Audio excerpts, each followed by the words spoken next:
ఇదే నేను అనుకున్నటువంటి వాడికి మీరు ఎవడి సంతోషం వాడిది కదండి. అందుకే అలా అంటారు. కానీ దీక్షలో ఉండి గడ్డం పెరిగిపోయినా అద్దం దగ్గరికి వెళ్ళేటప్పటికి మాత్రం ఇలా చూసుకుని అద్దం అందానికి మురిసిపోతుంటాడు. ఏంటి దిక్కుమాలిన గడ్డం ఎరువేయాలా ఏంటి? దీక్షలో ఉంది గడ్డం పెరిగిందని ఊరుకోవచ్చు కదా, దాన్ని అంతా చూసుకుని మురిసిపోవడం ఎందుకు? అద్దం దొరికిన నాడు తెలుస్తుంది వాడి మీద వాడికి ఎంత సంతోషం ఉందో. అద్దం లేకుండా అది ఉందండి పెద్దవాడిని అయిపోతున్నాను అంటాడు. అద్దం ఇవ్వండి, నేను చూస్తుంటాను 75 ఏళ్ళు వచ్చిన వాళ్ళు కూడా సూర్యోదయం అయిపోయిన తర్వాత కూడా ఓ అద్దం పెట్టుకుని సూర్యాభిముఖంగా ఇక ఇలా మొదలు పెట్టారంటే చర్మం ఊడిపోతుందేమో. రేపొద్దుడికి వచ్చే అడ్డానికి అంత అల్లరి ఎందుకండి? ఎంత ప్రయాస పడిపోతూ ఉంటారో. అద్దం దొరికితే తెలుస్తుంది నీ దేహాభిమానం ఎంతటిదో. దేహాభిమానం అంత గొప్పది.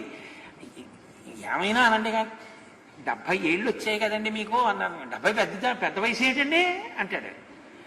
తను 30లో ఉన్నప్పుడు అన్ని ఏళ్ళు వచ్చి సరిగా ఉండదండి అంటాడు.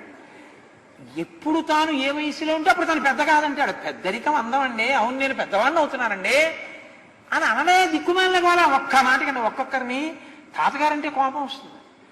తాతగారండి అన్నారు అనుకోండి, అప్పుడే తాత ఏంటమ్మా అంకులనండి అని వస్తుంది. కాబట్టి దేహాభిమానం అంటే అంత విచిత్రంగా ఉంటుంది, అంత పొగరగా ఉంటుంది. మీరంతా బాగుండరు అన్నారు అనుకోండి, అంతకన్నా గొడవ తెచ్చుకోవడానికి మార్గం ఇంకోటి ఉండదు. ఏంటంటే అలా ఉంటారు మీరు, ఏం బాగుండరు సుమా, మిమ్మల్ని చూస్తే కొంచెం అదోలా అనిపిస్తుంది, ఇంకా అలా ఉంటారు మీరు అన్నారు అనుకోండి. ఎంత మాట అన్నాడు అనుకుంటున్నావు దుర్మార్గుడు, వాడేం బాగున్నాడంటో అంటాడు. ఫోన్లు బాగుండకపోతే 10 మంది నన్ను చూడరు, శరీరం మీద భ్రాంతి ఉండదు, గొడవ వదిలిపోయింది కదా, అది నాకు ఈశ్వరుడు ఇచ్చిన అదృష్టం కదా అంటారని మీరు అనుకుంటున్నారు ఏంటే? ఒక్కనాటికి అంటారు. కాబట్టి ఎవడికి వాడే అందం, ఎవడందం వాడిది. ఎవడికి వాడు అందంగా కనపడకపోతే లోకం ఉండదులేండి, అదొకటి ఉంది. ఎవడికి వాడు అందంగా కనపడకపోయినా, ఎవడి భార్య వాడికి అందంగా కనపడకపోయినా చాలా ప్రమాదాలు ఉంటాయి. కాబట్టి అలా కనపడమే చాలా మంచిది. అందుకని ఎవడి భార్యని వాడు చాలా పొంగిపోతున్నాడు అనుకోండి, మీరేమనకూడదు, ఎంకరేజ్ చేయాలి.